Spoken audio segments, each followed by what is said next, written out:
Ahora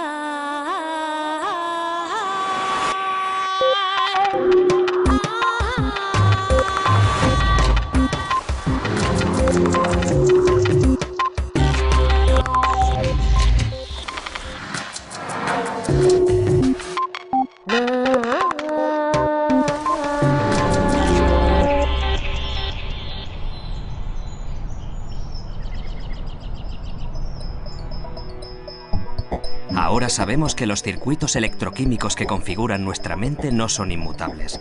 El entorno moldea continuamente el entramado de las neuronas. Los retos de la neurociencia apuntan a aprovechar esa plasticidad y encontrar los estímulos adecuados para tratar o incluso perfeccionar el funcionamiento del cerebro humano. Punset descubre hoy, junto al neurólogo Álvaro Pascual Leone, el funcionamiento de la estimulación magnética transcraneal, un método para modificar la actividad de las vías neurales sin la administración de fármacos ni la utilización de cirugía.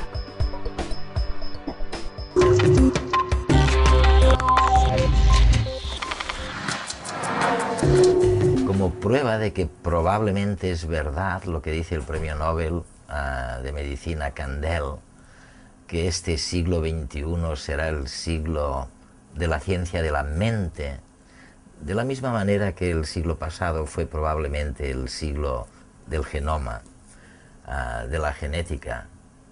Vamos a hacer un experimento conmigo mismo, en persona.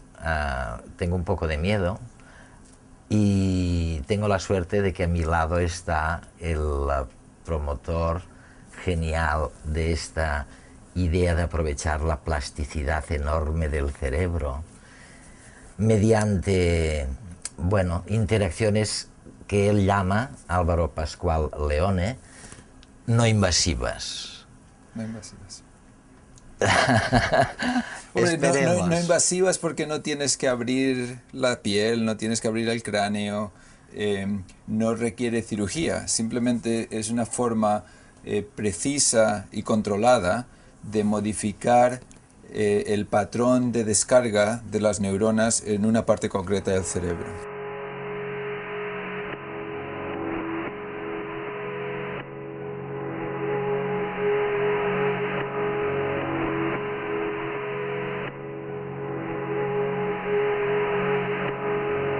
Y hay un ejemplo que me hablaba un científico que tú conoces, de un experimento que se ha hecho durante 20 o 30 años con una zorra salvaje.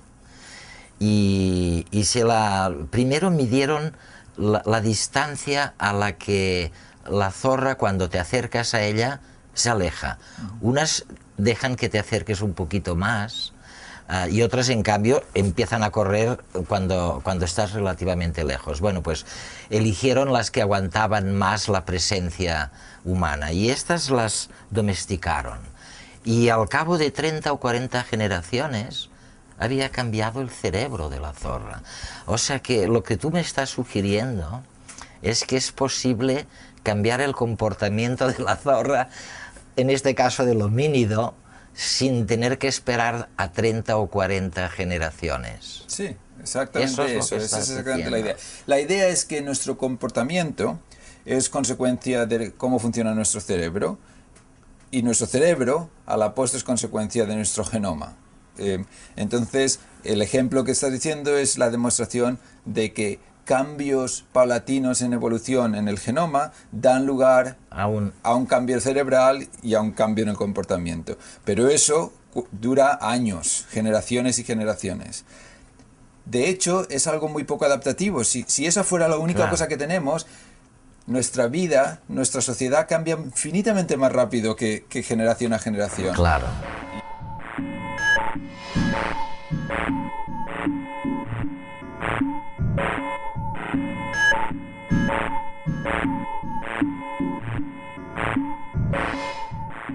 Yo creo que el cerebro, la naturaleza inventó una forma de implementar eso, y esa forma se llama plasticidad. Las neuronas no cambian fácilmente, pero están interconectadas en circuitos, los circuitos que hablábamos, que dinámicamente van cambiando muy rápido. Y esto nos da una gran oportunidad porque nos permite modificar la actividad en un circuito de forma controlada, con técnicas no invasivas que tú preguntabas, y por lo tanto guiar esa plasticidad. A esa zorra que tú decías, sería posible modificarle el comportamiento para adaptarla mejor a su medio en cuestión de horas. En una cuestión de horas. O sea que pasaría de ser salvaje y agresiva a ser como era esta zorra, vamos, cooperativa, mansa, domesticada, pero hasta el tamaño del cerebro parece que eventualmente cambia. Primero cambia la función, pero función y estructura al final es una misma cosa, y si cambias la función va a cambiar la estructura, y al revés, si cambias la estructura va a cambiar la función. Función-estructura, estructura-función. Ambas se confunden en el terreno neurológico si partimos de una de las premisas ahora ya aceptada. Mente y cerebro son uno solo, constituido por miles y miles de circuitos de neuronas. Nuestro cerebro es el origen de todas las funciones cognitivas, de las emociones y de los sentimientos. Conocer más sobre la relación entre los circuitos y su función permitirá influir en la enorme flexibilidad de nuestro cerebro. Veamos una de las técnicas empleadas para ese fin, que tiene la gran ventaja de no requerir intervención quirúrgica alguna. Tras probarla, nos interesaremos por las aplicaciones actuales y futuras.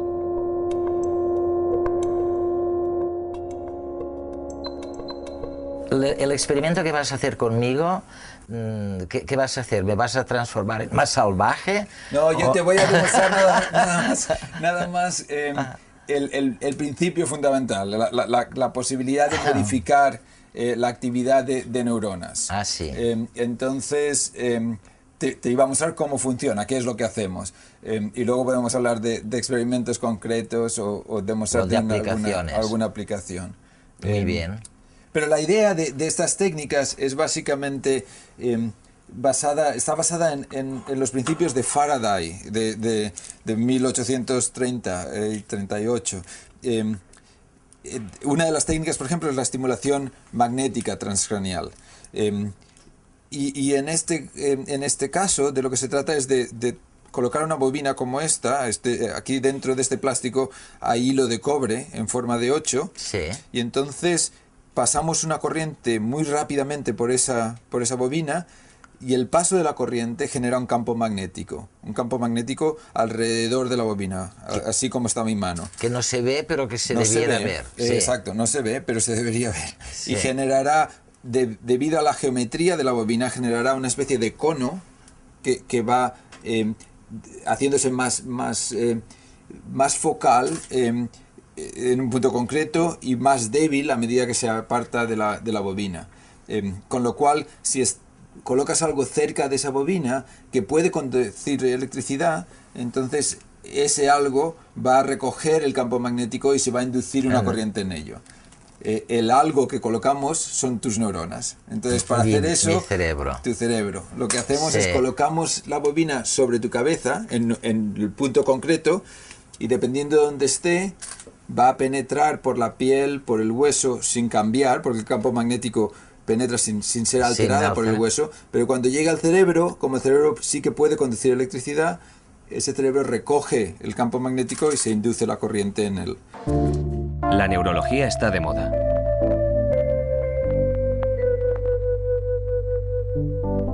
Los expertos han revelado grandes enigmas en los últimos 10 años.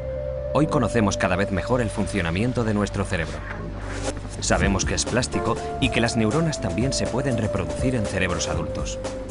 Un sudoku, un problema matemático, una charla, una comida equilibrada o el ejercicio físico ayudan a que la mente esté más activa y dinámica. Pero ¿qué sucede cuando el cerebro está dañado? Nuestra mente es como un disco duro, se llena de recuerdos que se van almacenando, pero este sitio puede que no sea completamente seguro. Un simple virus informático es capaz de eliminar todo el contenido de un disco duro.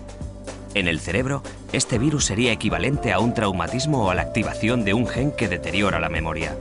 Estudios recientes revelan que en estos casos no podemos acceder a los recuerdos, pero sin embargo están allí.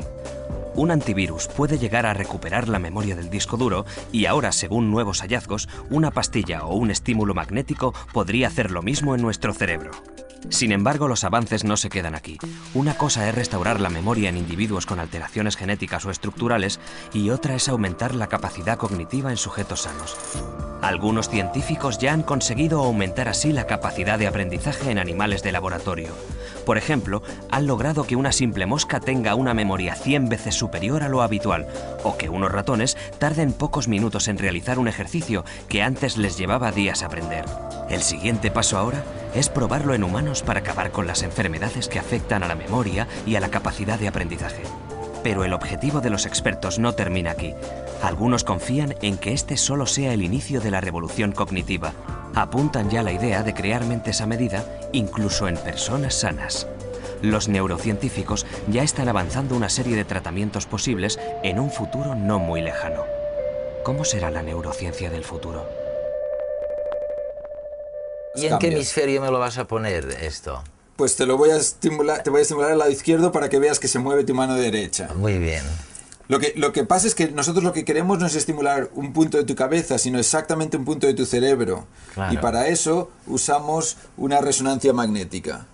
Entonces sabemos dónde está tu cerebro en relación con tu cabeza. Tenemos estos 3 puntitos aquí que nos permiten saber dónde está la bobina en relación con tu cabeza. Ajá. Y entonces en tiempo real, si yo muevo la bobina luego en tu cabeza, verás que va a cambiar el cerebro. Va a ir cambiando, va a ir actualizando dónde estoy disparando la estimulación.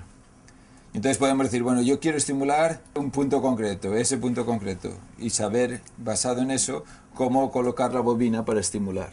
Muy bien. ¿Okay? Vamos a hacerlo. Esa Pues, es la idea. Usemos esta misma bobina que te he demostrado para que sepas que no hay magia en ello.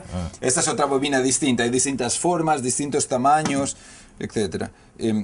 Dependiendo del tipo de aplicación. Pero para este ejemplo que queremos dar, yo creo que demostrar que se puede llegar a hacer que tu cerebro, las células que controlan tu mano, se modifiquen y te hagan mover aunque tú no quieras. Aunque yo no quiera, ¿no? Yo creo que eso quizá vale la pena demostrarlo. Sí. Vamos allá. Entonces, pues, a ver. Lo que vas a notar, vas a oír un clic, un sonido con un clic, que es cuando la corriente pasa por esta bobina. Y vas a notar como si te dieran un golpecito en la cabeza. Pero el cerebro no siente nada. El cerebro no siente nada. Todo eso está en el cráneo mismo. Ahora no. Ahora no. Depende de dónde esté colocado. Ah. Ahora sí. Ahora sí. Ahora. Perfecto. Perfecto.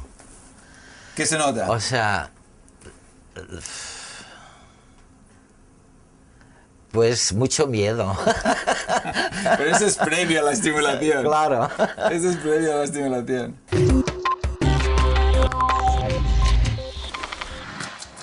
Tecnología al servicio de la mente. La paciente X31 llega a la consulta del Dr. Brain con un solo objetivo. Quiere modificar su mente a pesar de su perfecto estado de salud. De hecho, lo que quiere es aumentar su capacidad sin hacer nada. En el siglo XXIII, esto ya es posible. Atrás se han quedado las enfermedades neurodegenerativas. Ahora los neurocientíficos pueden combatir cualquier enfermedad genética que afecte al cerebro. En el siglo XXIII, estas enfermedades ya no existen. Ahora, cualquiera puede potenciar su mente de forma artificial. Aumentar la capacidad cognitiva es muy simple, X31. Si quiere, le puedo mostrar el proceso de las diferentes técnicas que empleamos para una mente sana como la suya. Smart Pills. ¿Quieres ser más feliz? ¿Quieres abandonar los celos? ¿Quieres ser más inteligente? ¿Estás harto de sentirte estresado? Tómate una pastilla y verás qué cambio.